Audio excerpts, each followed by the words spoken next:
Hello, everyone, and welcome to our Pediatric Cardiology Fellowship Program, which is very unique, wholly online flagship program structured as 3 modules, 16 weeks each.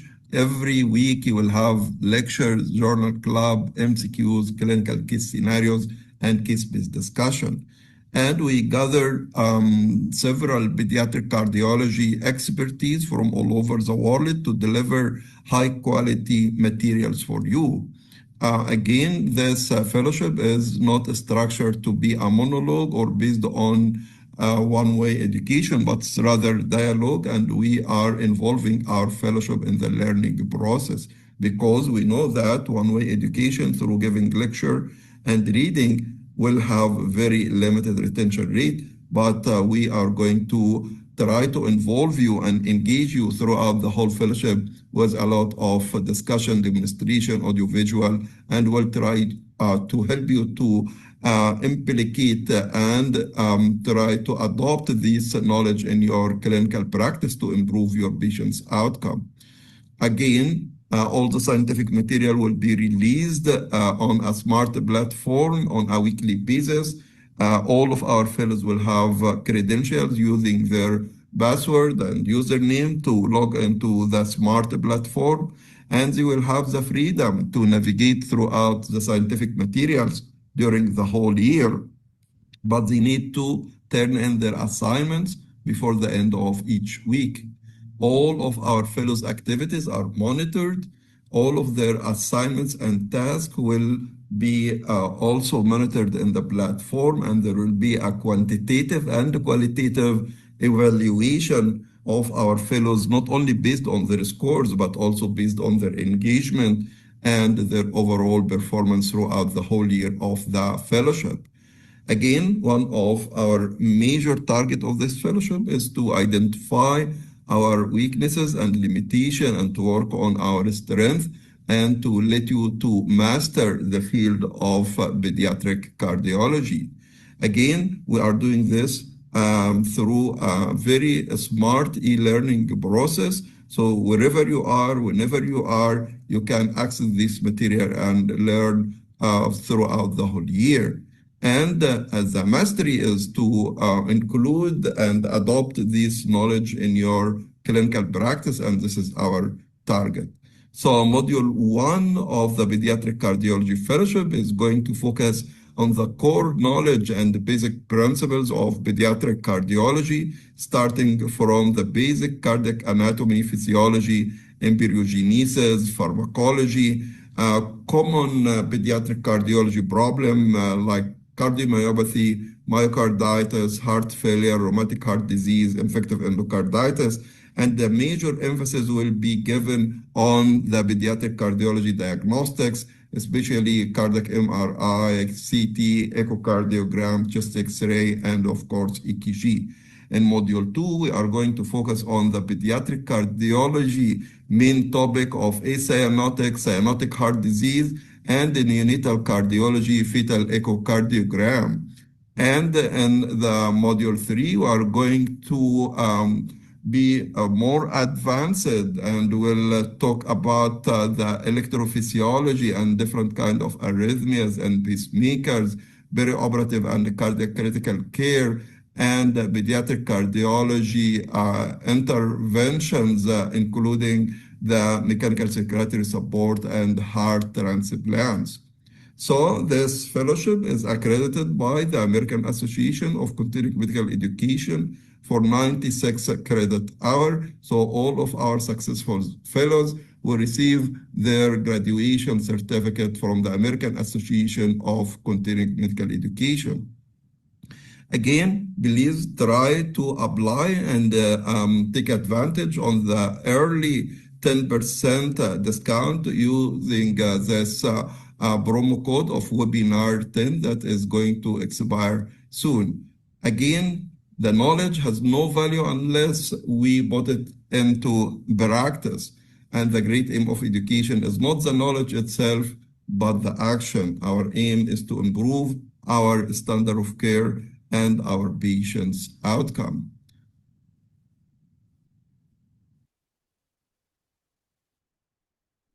Hello, everyone, and welcome again to our pediatric cardiology and pediatric critical care fellowship program.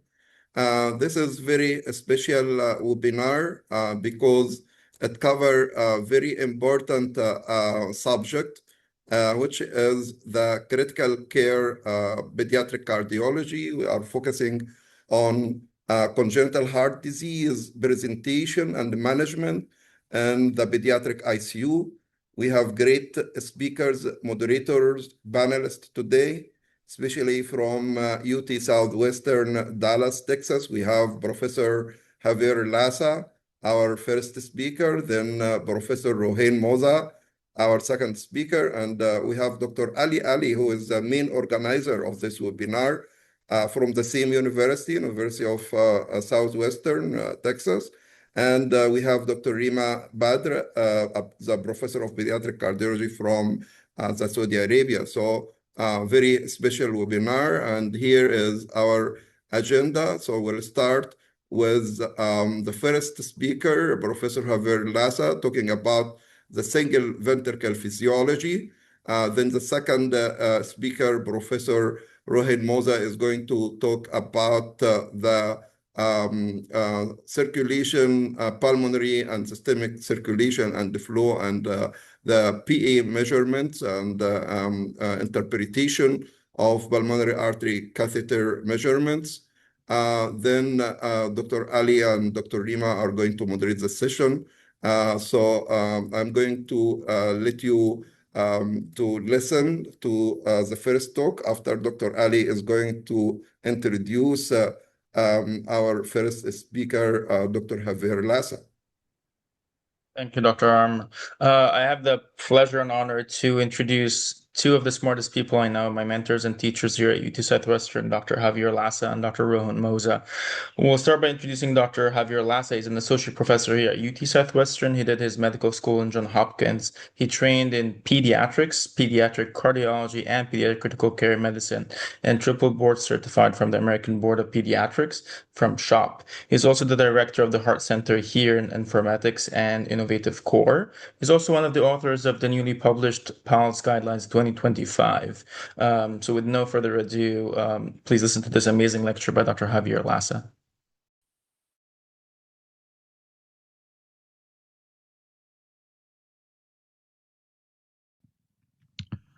Hello and greetings. My name is Javier Lassa. I'm a dual-boarded pediatric cardiologist and critical care medicine specialist working as a staff intensivist here at Children's Medical Center at the University of Texas Southwestern Medical Center in Dallas, Texas, in the United States. It's really an honor to have been invited to join you all for this World Institute of Critical Care and Emergency Medicine conference, specifically on critical congenital heart disease in the PICU.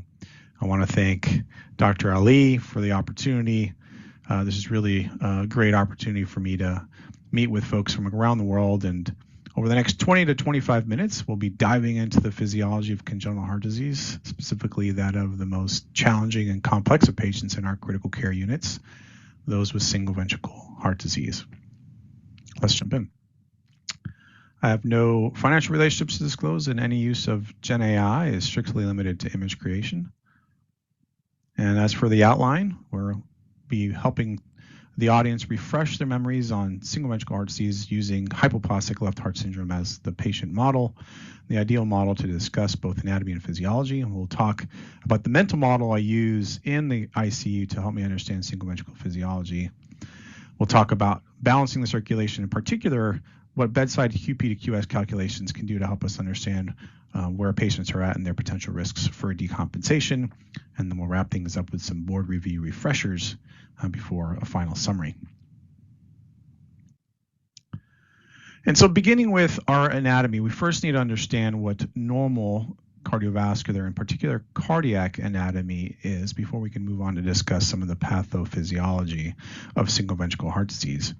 As we all know, the difference between the two can be quite striking, especially when we use hypoplastic left heart syndrome as a model, rather than having a well-developed left ventricle in these patients. They have a diminutive, small hypoplastic left ventricle with varying degrees of either mitral stenosis or mitral atresia, and therefore varying degrees of aortic stenosis or aortic atresia. There is a significant difference between the pulmonary artery and the aortic size in patients with hypoplastic left heart syndrome as patients with single ventricle disease. And these patients, before operated on, are maintained on prostaglandins to allow for unobstructed systemic blood flow through the PDA. Now, how does that work? Well, the right ventricle essentially does the work of both sending blood to the lungs as well as to the body through the duct. And so blood goes in retrograde flow up from the PDA, from the PAs, or pulmonary artery, into the PDA, and then up backwards into the head and neck vessels, and then forward down the remaining aorta to perfuse the lower half of the body. And that's blood that's now fully mixed after having been mixed at the atrial level between pulmonary venous blood flow that's been returning to the LA, coming across to mix with right atrial blood, which is coming from the SVC and the IVC, falling into the right ventricle and then being pumped out the main pulmonary artery to begin the cycle again. Again, as I mentioned, there's varying degrees of hypoplastic left heart syndrome, just as there are other types of single ventricle anatomy and physiology. Things like double outlet right ventricle can present with diminutive ventricles, either the right ventricle or the left ventricle, leading to a single ventricle physiology. And as those who've taken care of these patients in the critical care space often refer or sort of reflect on their care, they think about those high-risk periods of time, in particular patients who have undergone that first stage of palliative care or palliative surgical approaches. In particular, the first stage palliative surgery, as often referred to as the Norwood procedure, is a crucial one because it helps to address the three main goals of this circulation, at least in the neonatal period. First is you want to relieve ductal dependent systemic blood flow.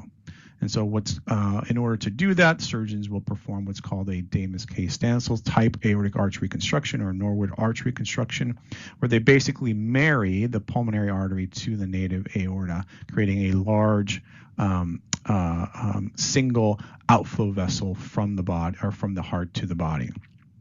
They have at that point in time ligated or separated the pulmonary arteries from the heart. So therefore, in order to address the second goal, typically a shunt of some sort, either a modified BT shunt or a Sano modification is performed.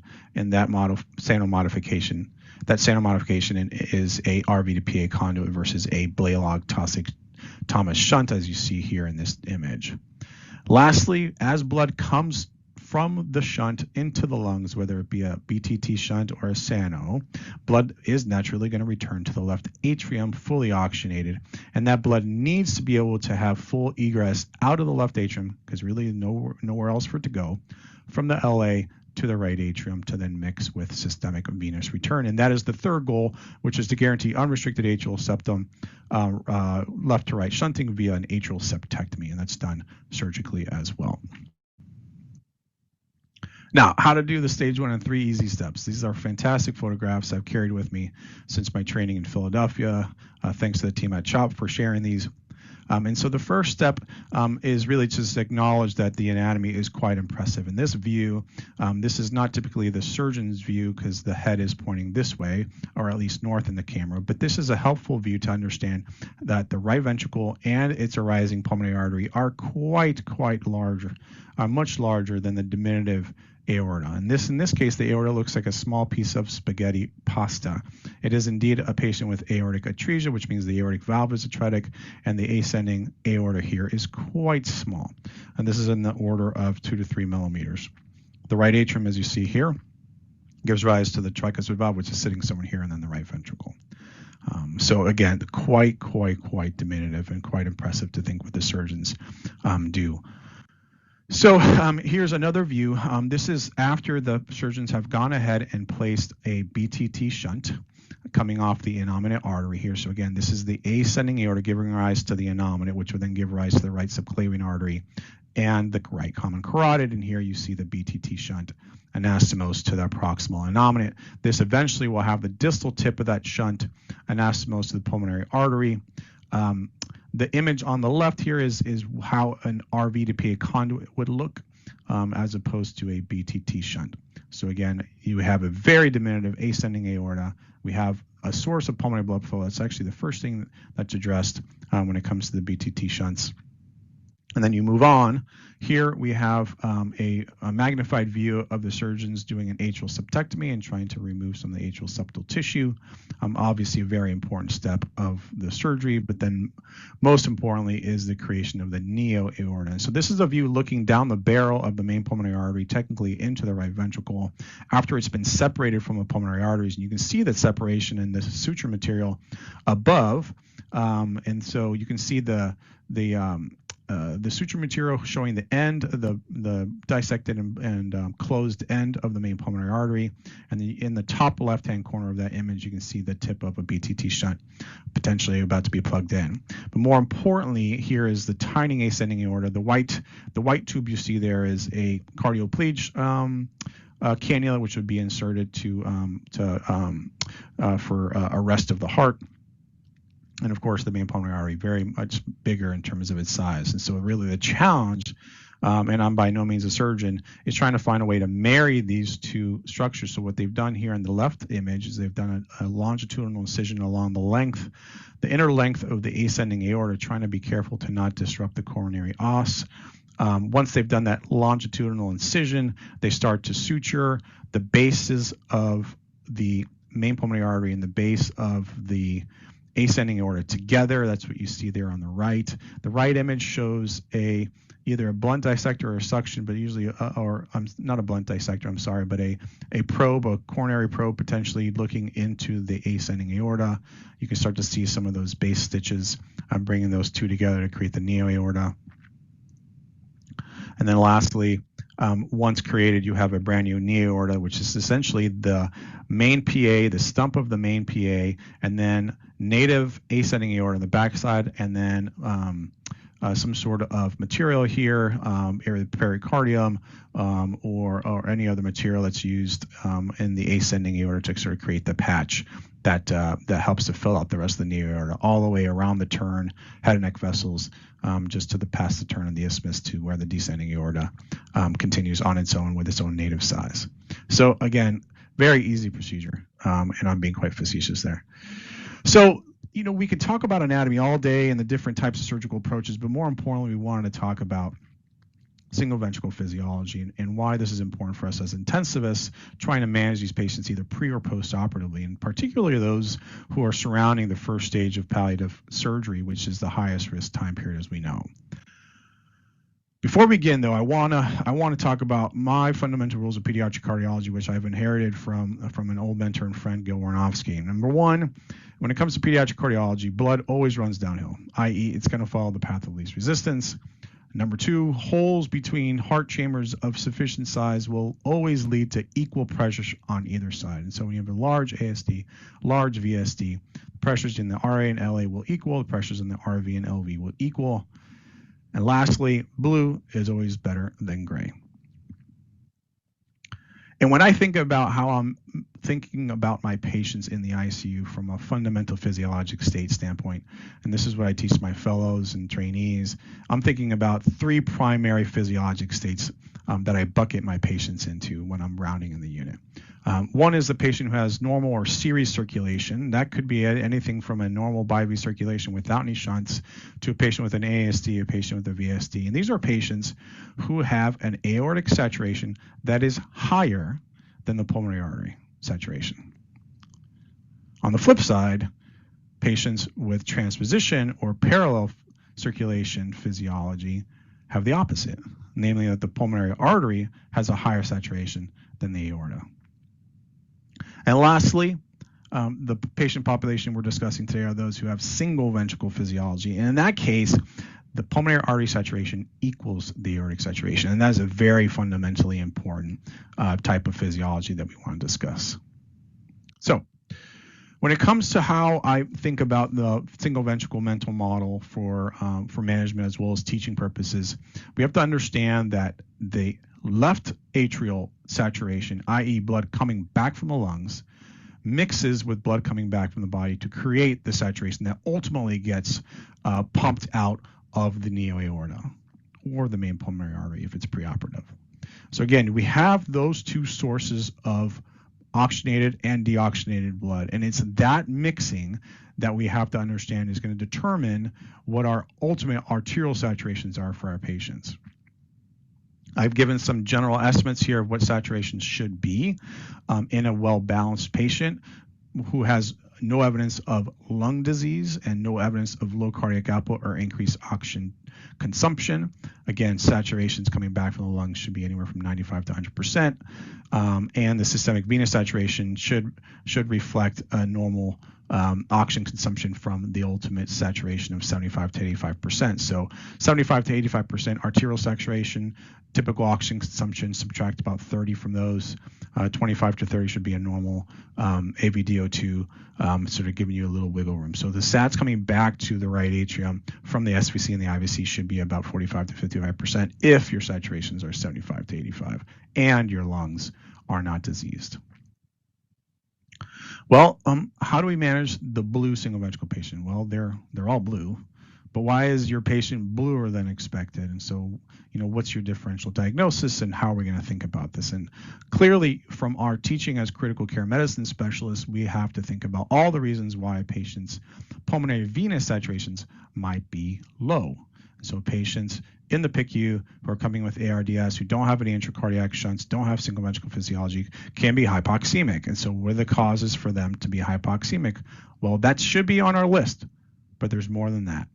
That's why cardiac intensive care is a fun specialty, because we have to think more broadly than just the typical VQ mismatch, shunt, low FiO2, hypoventilation, diffusion gradient issues that are drilled into us as PICU docs. So we talked about pulmonary vein desaturations as a cause, but what about if the blood coming back to the heart is low? That could be because of increased oxygen consumption demands or low cardiac output. And then lastly, if you don't have enough blood going to the lungs, then you're not going to have enough blood coming back to the left atrium, and that's not going to be enough to help balance the desaturated blood coming back from the SVC and the IVC. So how does that look? Well, in a patient with a low mixed venous saturation, they may have normally saturated lungs at 95 to 99%, but because their systemic venous saturation is coming back at 30 to 40, they ultimately will become desaturated in the 60 to 75% range. So these are patients who may present with either low ejection fractions, severe systemic AV valve regurgitation. They could be febrile, they could be seizing, anything that's going to increase consumption. All these are going to lower your systemic venous saturation. So the blue blood that's coming back from the body is bluer than expected in these cases.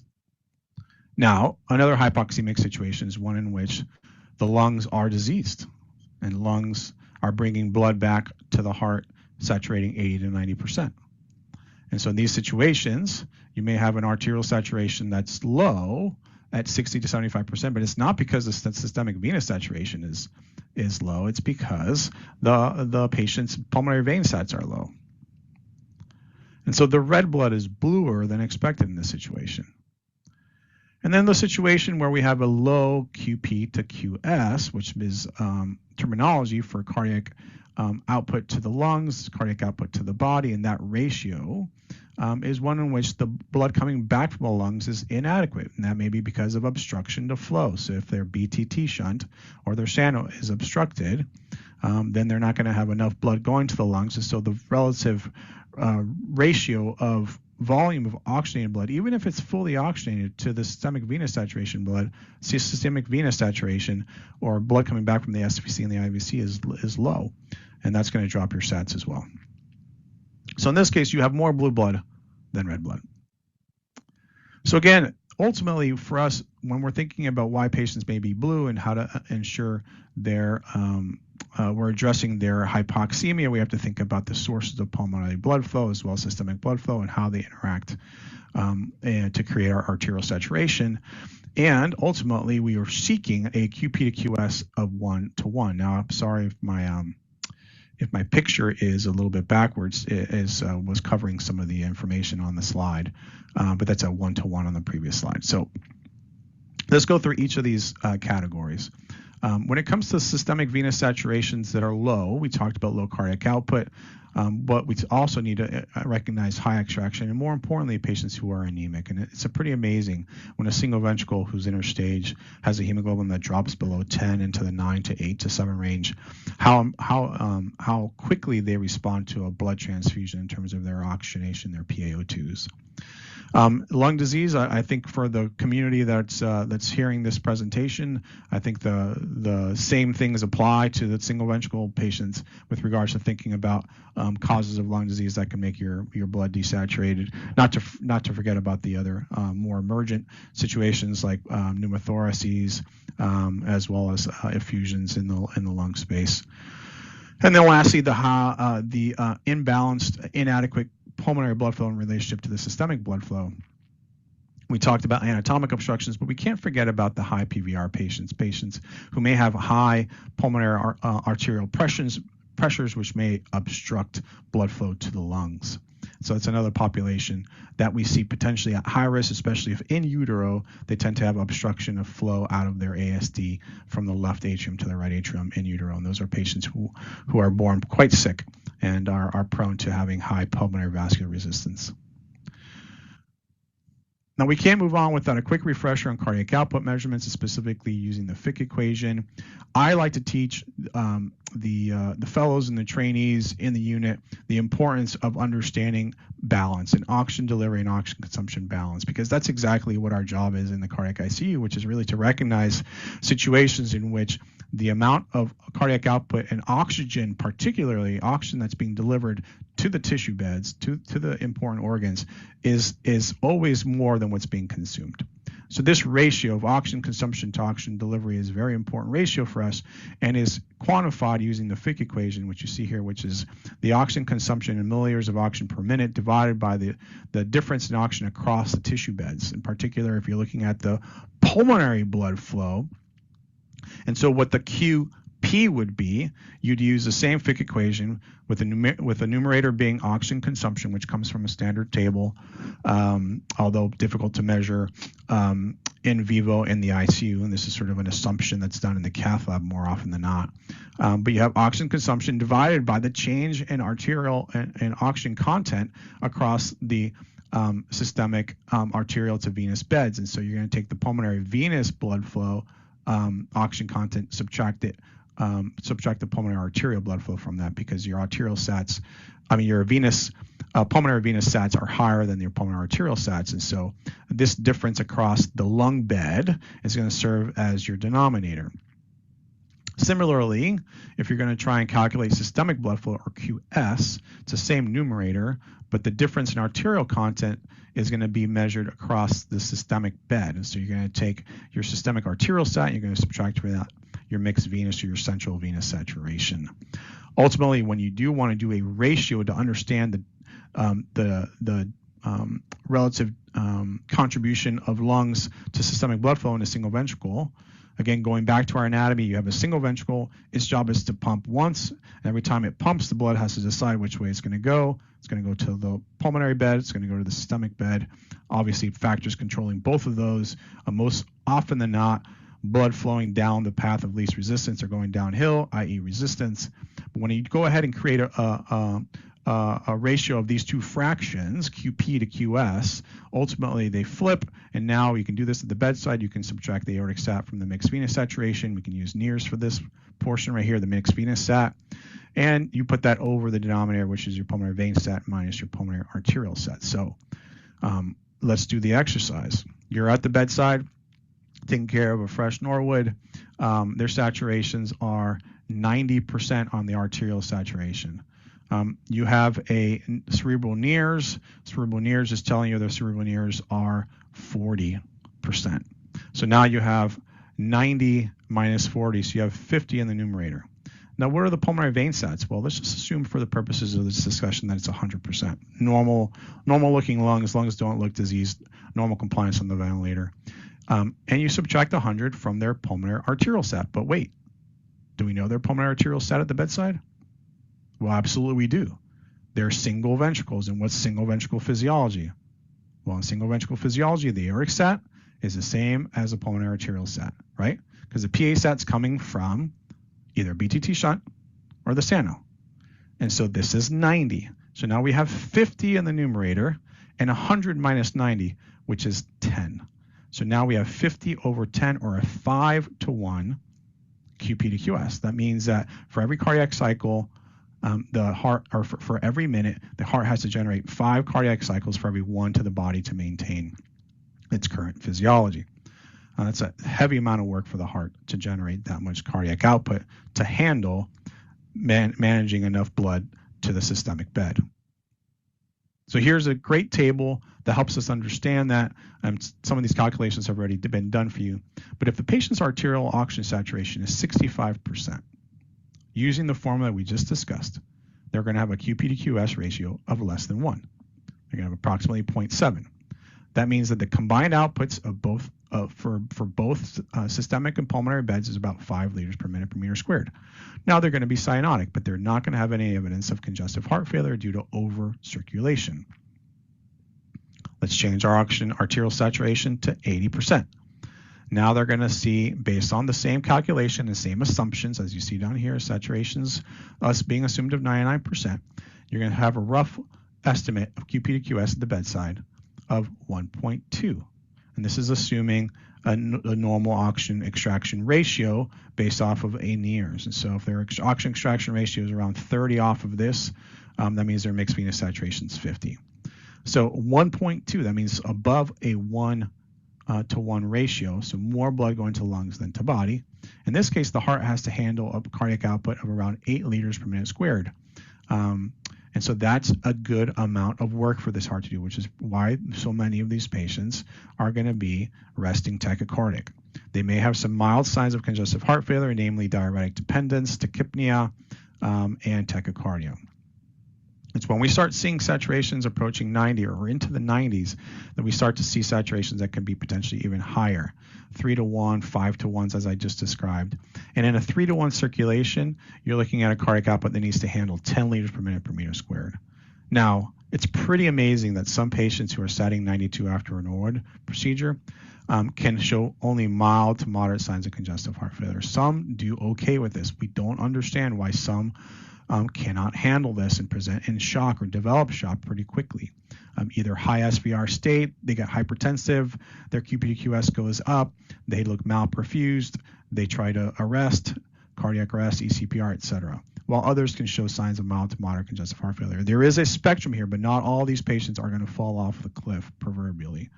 And so again, this is the importance of understanding the relative contributions of pulmonary, venous, and systemic venous blood flow, but also the relative ratio of blood to the lungs versus the body. We haven't really gone into some of the determining factors of what's going to be driving that. As I mentioned, SVR and PVR ratios are important. Hypercarbia and permissive hypercapnia may also help in helping to set some of the balance between the two, although more importantly, a well-fitting shunt is the best therapy. In other words, if the Sano is too big, then banding that may be the ultimate last resort to help you control and manage the patient postoperatively. And so let's jump into some board review questions. A 6-day-old with hypoplastic left heart syndrome is admitted to the CICU at 1 p.m. following his Norwood. He's sedated, paralyzed, intubated on milrinone of 0.375 and adrenaline or epinephrine of 0.03. Initial blood gas and exam are reassuring. However, at 6:30, he's found to have an abnormal ABG, 7.1, PCO2 of 32, PaO2 of 40, base excess of -8. Lactate's now up to 8 when it had been 4, and your pulse ox is 91% on an FiO2 of 21%. The chest x-ray is clear with no evidence of pulmonary edema or atelectasis, and your right atrial pressure is 11 millimeters of mercury with the following vital sign trend. So this top graph depicts the arterial saturation. The solid line in the middle reflects your mean arterial blood pressure, and then the dashed line is your cerebral NIRS, a proxy for your central venous saturation. And so there's interesting patterns we see here, right? As a patient's saturations increase and their mean arterial blood pressure increase, one would think, hey, that's good. I want higher sats. I like better blood pressure for my patients. Well, it's not the case for single ventricles. Blood pressure good does not always equal good for these patients. In particular, because as their systemic vascular resistance manifesting as a higher mean arterial pressure goes up, what do you think happens to their relative ratio of blood to their body and blood to their lungs? Well, the cerebral nears and central venous saturation are the telltale marker of what happens, ultimately leading to a cardiac arrest in this particular trend view. So which of the following is the most likely etiology of the child's deterioration? A, residual anatomic obstruction of systemic outflow, i.e. a residual coarctation or narrowing somewhere in their neo-aorta. B, phosphodiesterase inhibitor-induced hypotension, i.e. milrinone. C, hyperventilation, they're hypocarbic. D, increased systemic vascular resistance. Or E, they developed a tension pneumothorax. So I'll give you a couple seconds to think about this since I'm not doing this in real time. And yes, you are 100% correct. Those who selected D are indeed the winners. Patients with increased systemic vascular resistance are at increased risk for deterioration with single ventricle physiology. Again, blood pressure does not always equal a good thing. You need to balance that and understand what impact hypertension is going to have on your patients, in particular, keeping an eye on markers of systemic oxygen delivery, namely your mixed venous saturations, your NEERs, lactates, urine output, etc. Next, an infant returns after stage 1 palliation, your Norwood, with a pulse ox of 83%. Chest x-ray shows clear lungs. Assuming cardiac output and pulmonary vein saturations are normal, the ratio of pulmonary to systemic blood flow, or QP to QS, is approximately what? So again, you can do this in your head. You're going to assume a normal oxygen AVO2 difference of 30%. So just assume 30, and then pick 99 or 100% for your pulmonary vein sat. I'll give you a little bit more time to calculate this one out. And for those who need a refresher, aortic sat minus central venous sat or mixed venous sat in the numerator, pulmonary vein sat minus your PA sat in the denominator. So your PA sat and your aortic sat are right here. So you got about 17 in your denominator, and you got about 30-ish, 30 plus in the numerator. So that's 2 to 1. Not a bad ratio, although ideally you want it closer to 1 to 1. And so with that, I reached 29 minutes, but went a little bit over time, but I really appreciate the opportunity and look forward to meeting with you all in the future. Take care. Bye-bye.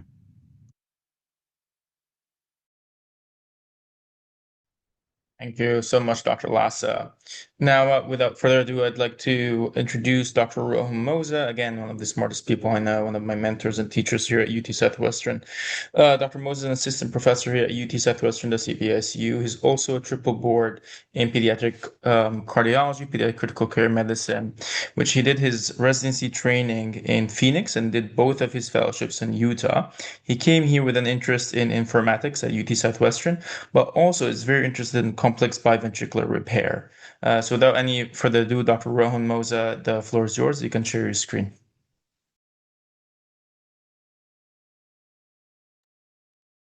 All right, thanks for the introduction, Dr. Ali.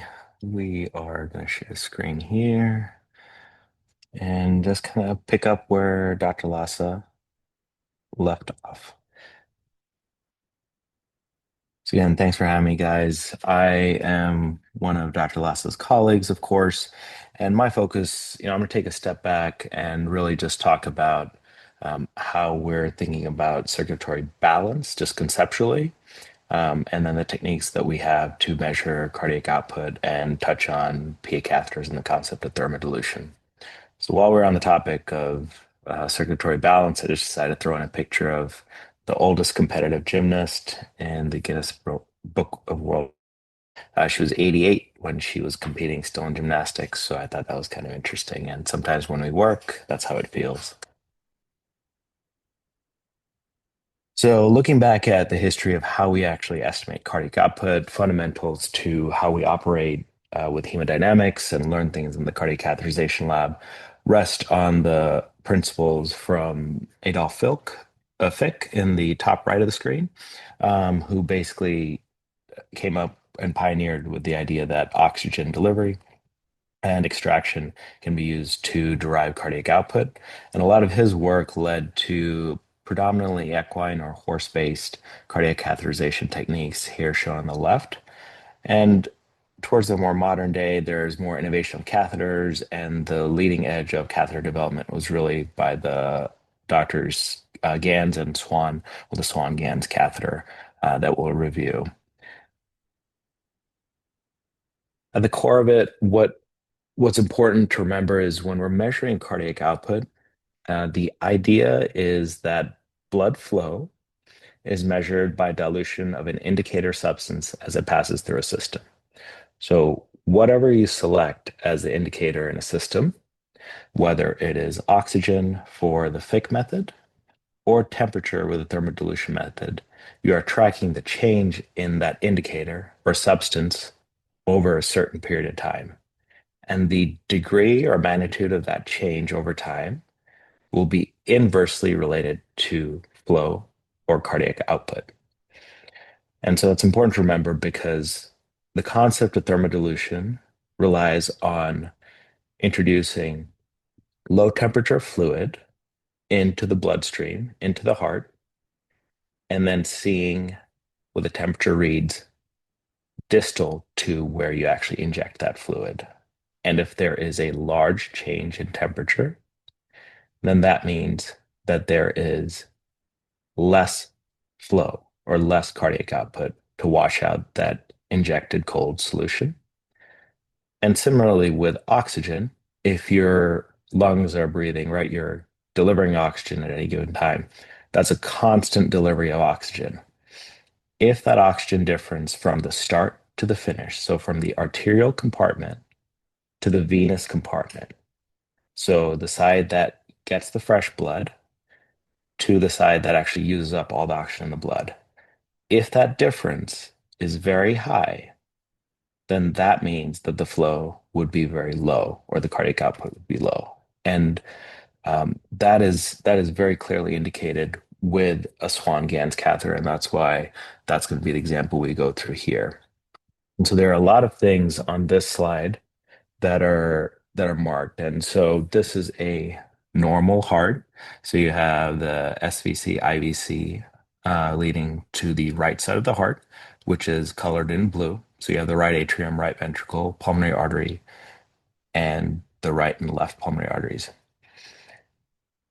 That goes to the lungs, right? And then to the pulmonary vein, to the left side of the heart, through the pulmonary veins, where you get high oxygen blood, which is why that's colored red, and gets pumped out to the body through the aorta. The way the Swan-Ganz catheter works is there are a lot of ports, there are a lot of connections, but what you need to know is there are ways to access the catheter at multiple points along the catheter length. And so it's tracked and across the SVC into the right atrium, right ventricle, into the left pulmonary artery.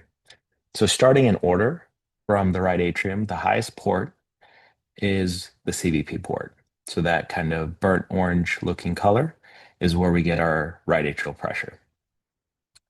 Next to that is the kind of purple looking thing. That is where we inject cold saline. So that's the point where we actually introduce basically our variable, right? So we're saying we're going to choose something different temperature-wise in the system and see how the heart responds to that. And so that gets injected into that catheter, and you follow that yellow catheter all the way through until you hit the green dot there. And that green dot is sitting in the left pulmonary artery. That corresponds, if you look to the right of the diagram, to the green that is marked there, thermistor. And that is a sensor that basically tracks temperature changes. And so on our monitors, we have a way to track the time of injection when it started, and then the change in temperature over time. And that is what's responsible for what we call thermodilution curves. So if we were to say that a thermodilution curve that is normal, assuming a normal cardiac output, is indicated in black here. The y-axis is the change in temperature. The x-axis is time. You inject the solution of cold solution, saline typically. The temperature will change. It goes up to a peak, and then there's a decay of that temperature change over time. And that decay is because you have new blood, warm blood, that's leading to dropping of that temperature. So that change that you see goes away in a certain amount of time. And so the area under the curve is really important to derive cardiac output. Now, if we were to say we had a patient with decreased cardiac output, you would put in the ejection, and I'm asking you to follow the purple curve on the thermodilution cardiac output bar or the line graph on the bottom right. You're going to see that that purple does change temperature, has a little bit more sluggish uptick, but it also has more sluggish decay. If you look at its area under the curve, it's actually much more. The reason that it takes longer and the temperature change is sustained for a longer amount of time is because the heart is actually not pumping as much blood flow. So it's not washing out that temperature change as well. And so that's why the amount of change as reflected by area under the curve is inversely proportional to cardiac output. So we take that concept and say, what do we do when we have higher than normal cardiac output? So look at the red curve here. So you're going to inject your cold saline. You have an upstroke there, and you see a very quick decay. And that's reflective of the fact that that heart is actually pumping a lot of blood flow out. So the effect of that cold solution you're introducing in that system will be very short-lived. And so this conceptually just needs to be reapplied to oxygen and oxygen delivery to the body to understand the Fick principle. And what I mean by that is when you're sending blood, oxygenated blood to the artery, and you have oxygenated content returning to the systemic veins, the difference between, again, the oxygenated content in your arteries and your veins is going to be inversely proportional to your cardiac output. They're all the same principle. The only other thing I'll point out with this setup is for Swan-Ganz catheters, there is a red balloon that is marked in the left pulmonary artery. And there's kind of this magenta area distal to it. So the balloon has express purpose to actually measure a wedge pressure. So you can actually inflate that balloon, and if you measure distal pressure to that, you get a wedge pressure, which remember is a reflection of your left-sided pressures or left atrial pressures. And if the balloon is deflated, then you get a direct PA pressure measurement. And so there's a very powerful tool with some limitations, recognizing that based on Dr. Lasse's talk, patients who have open atrial communications and mixing, it's going to be imperfect. Because if you imagine, if you have a right atrium that you inject cold solution and you have mixing at that level, you're going to get washout immediately, and you're not going to be able to do a calculation here. So thermodilution catheters, Swan-Ganz catheters, are specifically used in septated patients. All right. So for oxygen delivery, few definitions. I think one of the fundamental things is delineating the difference between hypoxemia and hypoxia. And remembering that hypoxia is reflective of a tissue state of oxygen delivery, whereas hypoxemia is reflective primarily of blood content of oxygen. Now, you can have patients who are hypoxemic that also have hypoxia, but there are other etiologies for hypoxia or tissue malperfusion in patients related to anemia, stagnant hypoxia, or what we call circulatory hypoxia from low output state or heart failure, and then histotoxic hypoxia, which the hallmark is sepsis. But sepsis is really special, right? Because it's a combination of a lot of these things. And remembering the principle that oxygen delivery is related to cardiac output, your hemoglobin, your arterial saturation, as well as your dissolved oxygen is really important. So you guys went through a few exercises on calculating shunt.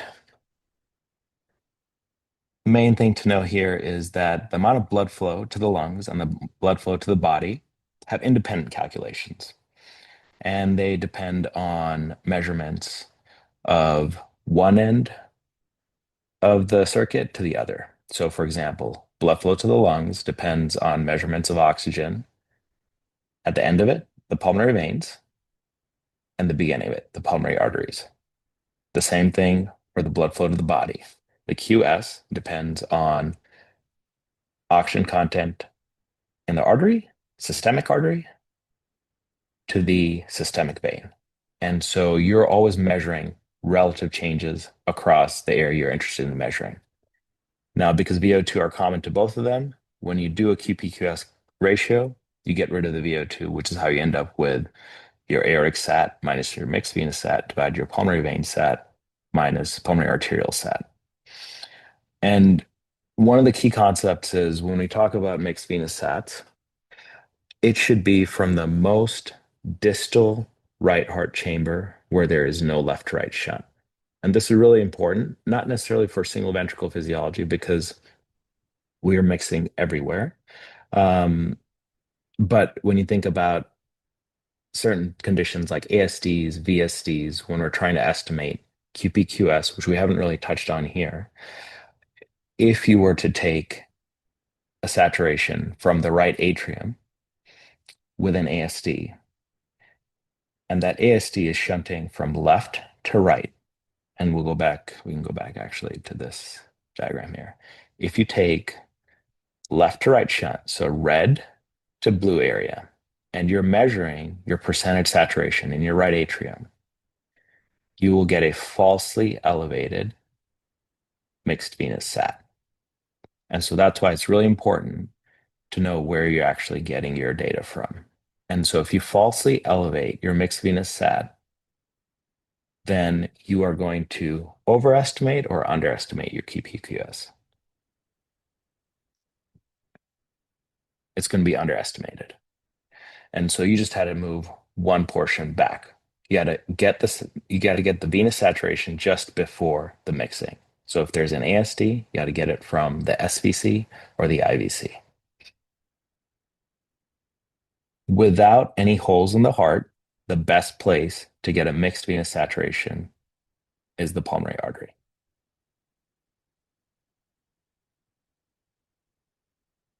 So when you think about shunts, it's really important to think about what actually contributes to how we describe shunts. So how big is the hole and what direction is the blood going, right? And so three very basic shunts that we talk about here: ASD, VSD, PDA. What determines which direction the blood is going to flow in an ASD, a VSD, and a PDA? And are they different? So just spend, 20, 30 seconds thinking about that. Think about the role of atrial systole when the ventricles are under pressure and have to actually release blood, and whether a PDA is valved or not.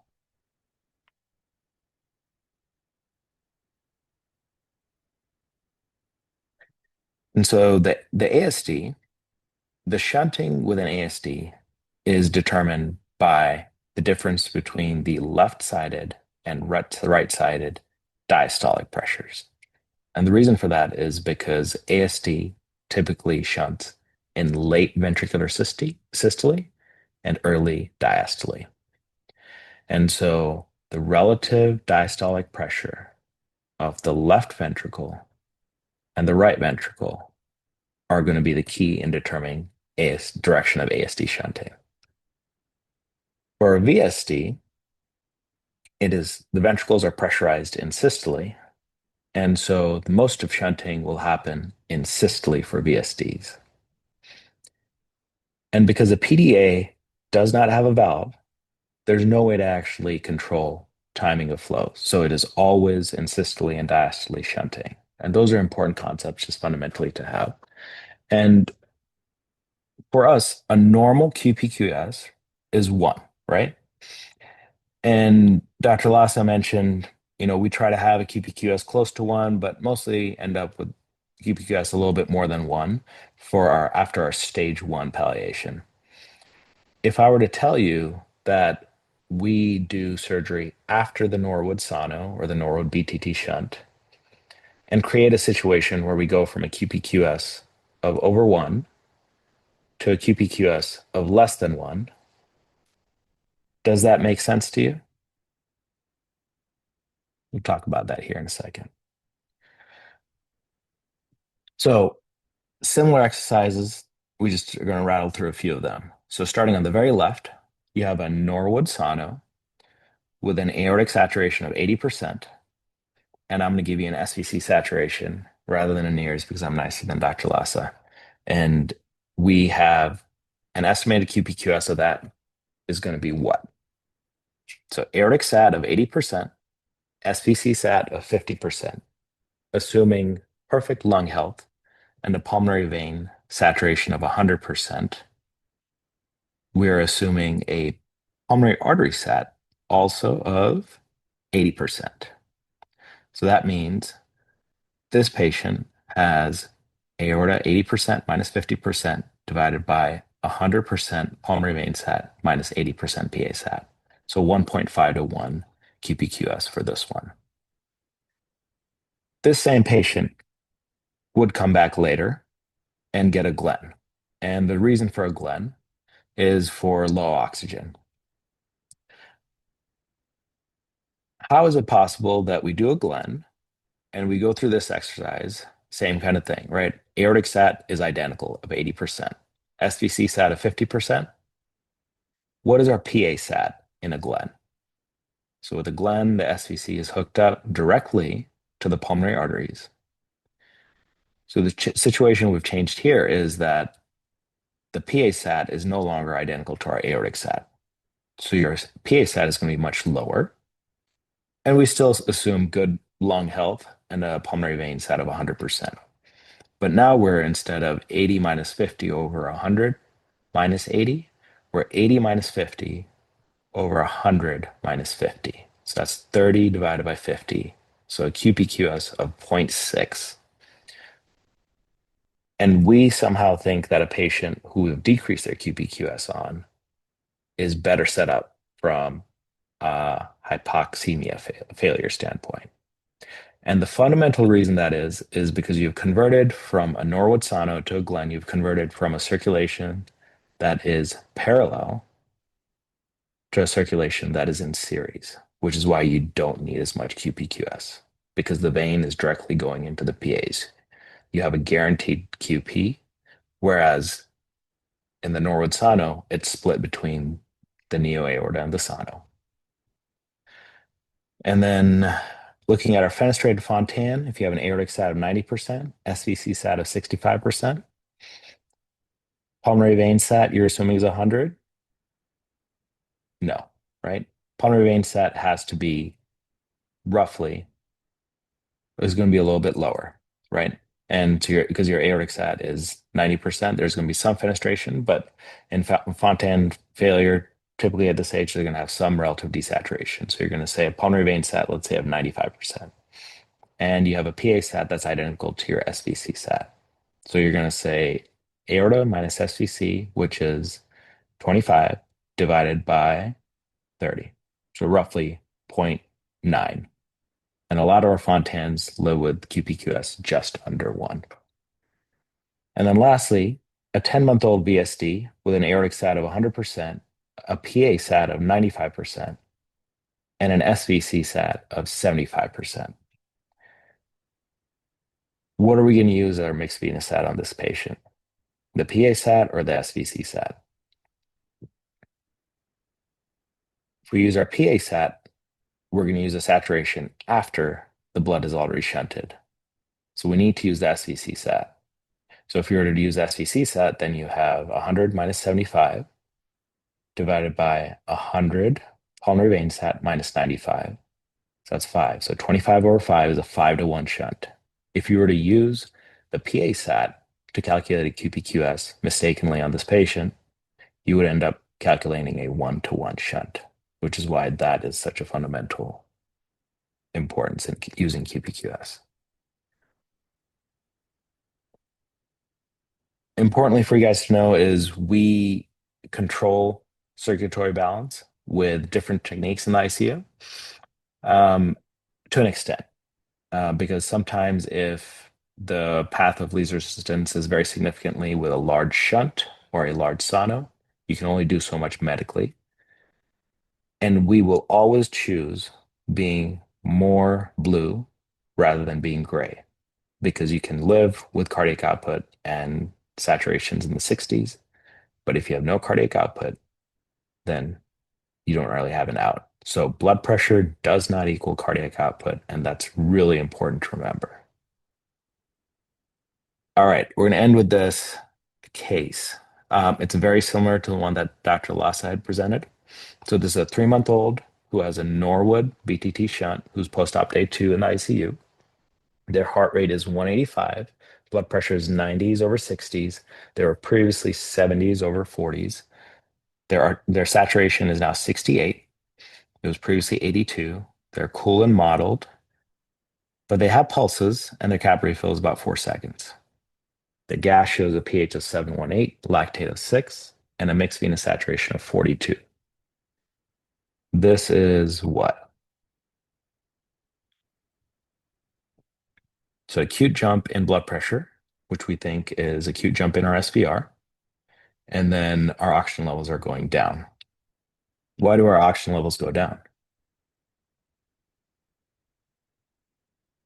We still had to extract oxygen, right? So if you're delivering less oxygen with low cardiac output state, you're going to be hypoxic, which is why your mixed venous saturations are also on the lower side. So it's B. It's going to be increasing SVR or SVR crisis. And remember that in patients who have a BTT shunt, they can have an SVR crisis and still palpable peripheral pulses because there is runoff.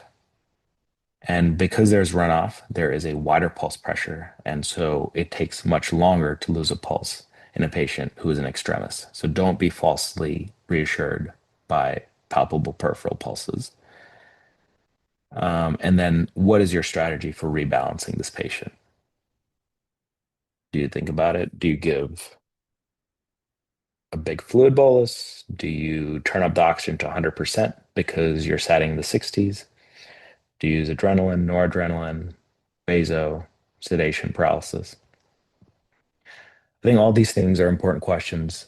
What I will tell you is the things that you will absolutely hurt the patient with is 100% oxygen, acute fluid bolus with diastolic hypotension. And so your approach is going to be sedation, paralysis, right? And not afterload, increase their afterload acutely, right? You want to get their SVR state controlled, and that's incredibly important. And I think that's how I'll end. Questions that I see in the chat. Yeah. Thank you so much, Dr. Moza. Yeah. Great lecture as always. I always learn something new, even though I heard you say this lecture a million times. I still learned something new from you. Let's start with a few questions in the chat and a few questions that were sent to me. The first one is, when you get called into bedside for these patients post-operatively, what are the first markers that you look at bedside for surrogacy? What do you want our audience to look at walking into the room, either clinical exam or on the monitors when you walk in? Yeah. I think the first thing that I look at is the monitors because that's the quickest thing I can see. And then the next thing that you do is obviously assess the patient. But specifically, for single ventricle patients, those in kind of stage 1, acute jumps in heart rate, acute changes, acute anything that is different from before will always catch my eye. And then I think about how do I get back to where we were previously. So in a patient who's had a 20-point jump in their systolic blood pressure, who just had an ice cold bath at night, nurses want to get them cleaned up. that's the thing, right? What do we have to do to reverse that, right? And a lot of the time it is holding, it's sedation, it is a lot of things that aren't just co-dose epi.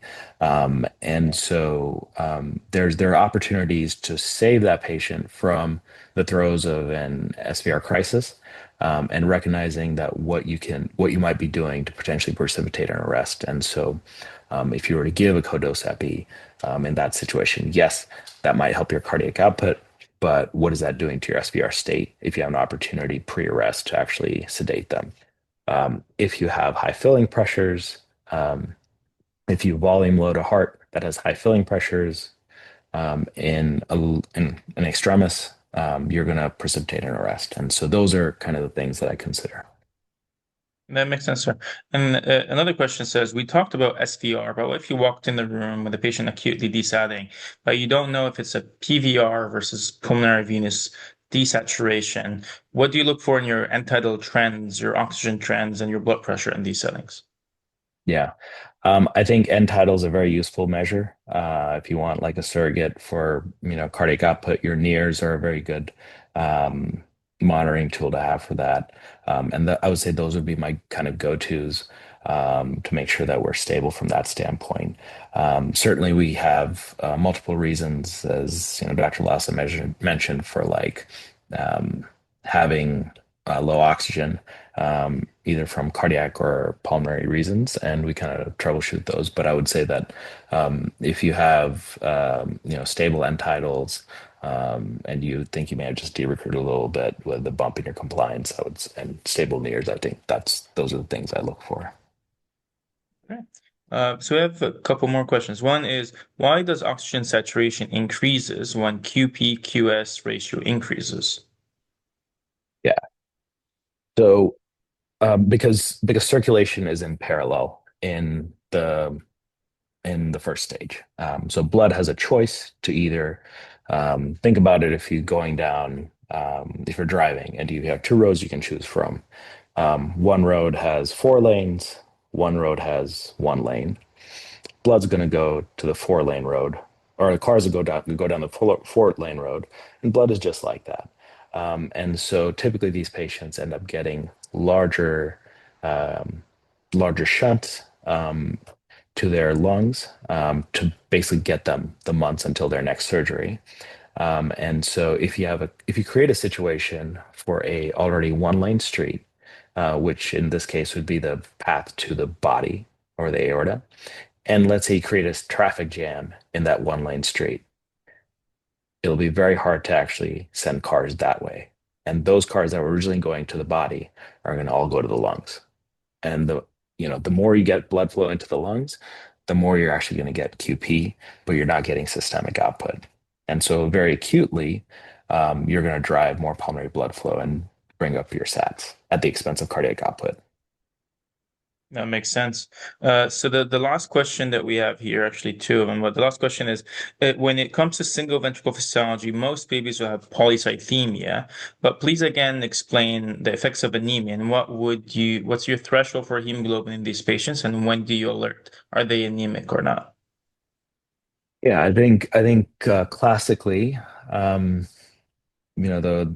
the teaching has been keeping a hematocrit of 40 or above.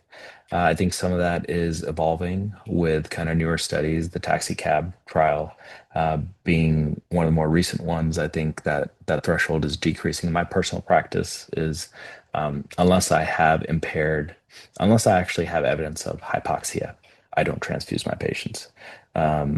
I start to really think about my single ventricle patients. If they're kind of 8 or 9 and I'm struggling, then I might push it. It's good for them to be in the double digits, but I don't necessarily automatically transfuse them unless I have evidence of malperfusion. That makes sense. So we can have the last question for today is they're asking about ventilator strategies to get higher QPQS, like increasing PEEP if you have a high QPQS. How does that you Yeah, go? How do you go about that? yeah. So I didn't actually. I can go back. I had it listed here. So basically, anything that creates relative acidosis relative hypercarbia are going to be helpful in reducing QP. And so largely that's our practice. When we have a patient who has, we think, low cardiac output from inadequate systemic circulation, we will create, ARDS type ventilation strategy. We'll say pH 725, 7.3, PCO2 is 50, 60 is acceptable. And then we'll take away their demand, either with deep sedation or paralysis. And that's our strategy. Yeah, And then in terms of mean airway pressures, we will sometimes liberalize those and increase our PEEP to drive up our mean airway pressures to limit QP. that makes sense. Dr. Ahmed, do we have a time for one more, or we're good? One more should be fine. One more. So Dr. Omer is asking how to assess adequacy of pulmonary blood flow in patients with aortopulmonary shunts that are having desaturation. Is that inadequate flow to the lungs, or is it something else? And does end tidals help with you? Yeah, I think end tidal is helpful. If you have an end tidal that goes to like 15 acutely, we always think about shunt occlusion as a potential etiology for acute hypoxia. And so, yeah, absolutely. End tidal is instrumental for that. And then what I would say is, kind of a fading art, but just, clinical exam and making sure that you actually hear for a murmur. And certainly those are kind of very hyperacute situations, but always on the ready for a heparin bolus. But I would say increasingly, more people are trending towards sonos, which are less likely to have over as much overcirculation and certainly less likely to clot off. Perfect. Thank you so much, Dr. Moza, being with us today. Yeah, Great of lecture course. as always. Any closing remarks, Dr. Ahmed? Thank you so much, Dr. Ali, Dr. Rain Moza, and the rest of our moderators and panelists today. This was a great, informative, and thoughtful webinar. Again, all of these educational activities we are targeting to improve our clinical practice and our patients' outcomes. So hopefully, this would be very, very helpful. Just some housekeeping stuff here. So all of the attendees should have the link, the YouTube link for the recorded webinar by tomorrow. And all the attendees should receive certificate of attendance by next week. For those who are interested to join our pediatric cardiology 1 year online fellowship that's going to start in April, please go ahead and apply as soon as possible and take advantage on webinar 10 for 10% discount. With that, I wish happy rest of your day, your afternoon, your evening, everyone. Thank you.